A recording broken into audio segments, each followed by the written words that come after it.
मित्रों, आज हमारे पास में आया है रेडमी का 9A फ़ोन और उस फ़ोन के अंदर अपन फ़ोल्डर को किस प्रकार से चेंज करेंगे। देखिए, इसका फ़ोल्डर है वो गया हुआ है, इस प्रकार से लाइनें आई हुई है, डैमेज हो गया है। तो इसको किस प्रकार से चेंज करेंगे इसको देखेंगे। सबसे पहले अपन को इसका जो ये निकालना है सिम स्लॉट निकालने के बाद में इस प्रकार से नाखून से चारों ओर से खोल देना है।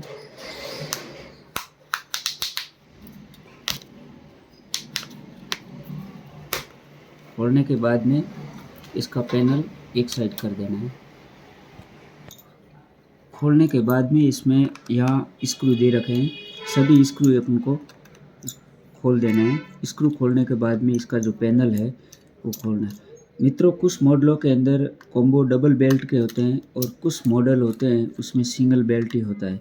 डबल बेल्ट वाले कॉम्बो होते हैं, उन डबल बेल्ट वाले कॉम्बो को लगाने के लिए दोनों खोलना पड़ता है। ये भी खोलने पड़ते हैं और ये भी खोलना पड़ता है, दोनों खोलना पड़ता है, क्योंकि उसमें दोनों तरफ से दो बेल्ट लगते हैं। एक डिस्प्ले से सीसी बोर्ड को कनेक्ट करता है और दूसरा होता है वो डिस्प्ले से मेन बोर्ड को कनेक्ट करता है। दो बेल्ट रहते हैं और डबल बेल्ट वाले कॉम्बो है उनको दोनों तरफ से खोलना पड़ता है। सिंगल बोल्ट दोनों तरफ से स्क्रू को खोलने के बाद में इसको यहाँ से हटाना है। दोनों कैप है, हटाने के बाद में नीचे से जो इसकी बेल्ट रहता है उस बेल्ट को खोलना पड़ेगा। बेल्ट दोनों तरफ दे रखे हैं तो दोनों इस स्ट्रिप को खोलना पड़ेगा, ये भी खोल देना है। ध्यान रखना है कि इसके साथ में कहीं बैटरी का या किसी दूसरा मेन बोर्ड का बेल्ट साथ में टूट ना जाए, इसका पूरा ध्यान रखते हुए अपन को यहाँ से खोलना है। दोनों तरफ से खोलेंगे। दोनों तरफ से खोलने के बाद में दोनों तरफ जो बेल्ट दे रखे हैं उन बेल्टों को उनको अलग अलग से निकालना है। बहुत आराम से धीरे से सलीक से खोलना है। इसमें क्या होते हैं, बेल्ट होते हैं वो दोनों चिपके रहते हैं। देखिए, इसका ये बेल्ट है और दूसरा ये बेल्ट है। ये दोनों बेल्ट खोलने के बाद में ही फोल्डर को अलग किया जा सकता है। असेंबली को अलग करने के बाद में दोनों बेल्टों को अलग करने के बाद में इसके फोल्डर को निकालेंगे।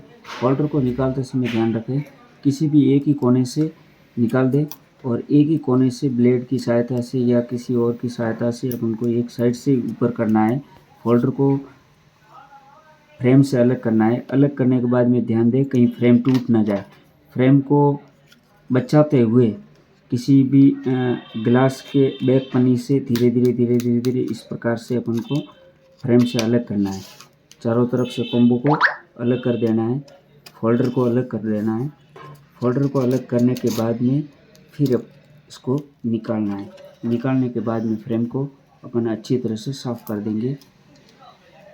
ये इस प्रकार से फ्रेम से बेल्ट और ये फोल्डर अलग हो गया। इस प्रकार से अपन किसी भी मोबाइल के फोल्डर को खोलकर अलग कर सकते हैं। और अलग करने के बाद में इस फ्रेम को अपन को अच्छी तरह से ठीक से साफ़ करना है।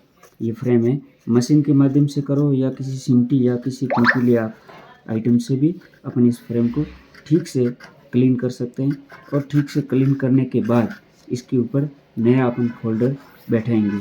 फोल्डर ऑलरेडी उड़ा हुआ है, जला हुआ है, ख़राब हो गया है, फोल्डर डैमेज हो गया है या वाटर डैमेज हो गया है, तो उसको अपन बाहर निकाल के इस प्रकार से अपन क्लीन करके लगाए। इस प्रकार से फ्रेम को पूरी तरह से क्लीन करना है और क्लीन करने के बाद में इसके ऊपर नया फोल्डर अपन बैठाएंगे।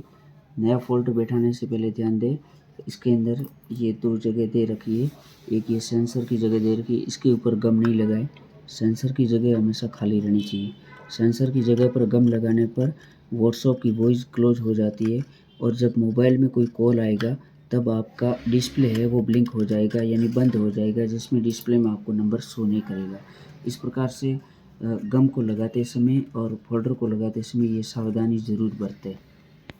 इस प्रकार से कोई भी कंपनी का फ़ोल्डर लेना है अपन को, नया फ़ोल्डर, जो नया फ़ोल्डर हो एकदम फ्रेश फ़ोल्डर को लेकर ये लगाना है। तो इसको लगाने से पहले ध्यान दें कि इसका जो ये दे रखा है इसको हटा दें और इसको हटाने के बाद में नीचे में पट्टी दे रखी है इसको भी हटा देना है। और यहाँ इसकी जो दीवार है, दीवार के सहारे हमें गम लगाना है। गम लगाने के बाद में इसको क्लोज़ करना है। तो गम लगाते समय ध्यान दें कि यहाँ पर सेंसर दे रखा है, सेंसर के ऊपर गम नहीं लगाना है और बाकी पूरी के ऊपर गम लगाना है। और ये ध्यान दें कि इसकी बेल्ट है, बेल्ट के नीचे गम नहीं जाना चाहिए, इसके लिए यहाँ पर कोई भी टेप वगैरह लगा कर इसको फिटिंग कर दे। फिर इसको कॉम्बो को लगाने इस प्रकार से लगा कर सेट कर दें और दोनों तरफ से बेल्ट को कंप्लीट कर दें। थैंक यू दोस्तों।